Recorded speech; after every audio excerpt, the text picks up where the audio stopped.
Hi friends, ಇವತ್ತು ನಮ್ಮ ಮಾಮನ ಮದ್ವೆ ಮಾಡಕ್ಕೆ ಬಂದೇನಿ. ಶಂಕೇಶ್ವರಕ್ಕೆ ಬಂದೇನಿ. ಅಲ್ಲಿಂದ ಕೊಲ್ಲಾಪುರ ಬಂದೇವಿ. ಲಕ್ಷ್ಮೀ ಟೆಂಪಲ್ಗೆ ಬಂದೇನಿ. ನೋಡಿ ಹಂಗೆ ಲಕ್ಷ್ಮೀ ಟೆಂಪಲ್ ಇದೆ. ಆಮೇಲೆ ಮದ್ವೆಗೆ ಬಂದು ಡ್ಯಾನ್ಸ್ ಮಾಡಿದೆ. ಇವರು ನೋಡಿ ಮದುಮಕ್ಕಳು. ನಮ್ಮಪ್ಪ ಡ್ಯಾನ್ಸ್ ವಿಡಿಯೋ ಮಾಡಿಲ್ಲ. ಆಮೇಲೆ ಕಂಕಣ ಕಟ್ಟಿದೆ. ಯಾದಿ ಬರೆ ನೋಡಿದೆ. ನಮ್ಮ ಅಜ್ಜ ಶಂಕೇಶ್ವರದಾಗ ಐಬಿ ಬುಕ್ ಮಾಡಿತ್. ನಮ್ಮ ಅಜ್ಜ ಇವ್ರ ನೋಡಿ ಸಿದ್ದು ಮಾಮ.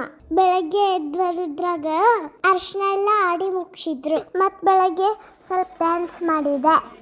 ಅಷ್ಟರೊಳಗೆ ತಾಯಿ ಕಟ್ಟೋದು ಟೈಮ್ ಆಯಿತು. ಆಮೇಲೆ ಸರಿ ಬಾರಿಸ್ಲಿಲ್ಲ ಅವರು. ಅದಕ್ಕೆ ನಾನು ನಮ್ಮ ತಮ್ಮ ಬಾರಿಸಿದ್ವಿ. ಅಲ್ಲಿ ಹಾಡು ಹಾಡಕ್ಕೆ ಬಂದಿದ್ರು, ಚಲೋ ಹಾಡಿದ್ರು. ಆಮೇಲೆ ನಂಗೆ ಸ್ವಲ್ಪ ನಯ ಬಂದಿತ್ತತ್ತೆ. ಒಟ್ಟು ಮದ್ವೆ ಮಾಡಿ ಮುಗಿಸಿದೆ ನೋಡಿ. ಮತ್ತೆ ಭೇಟಿಯಾಗೋಣ. ನಮಸ್ಕಾರ.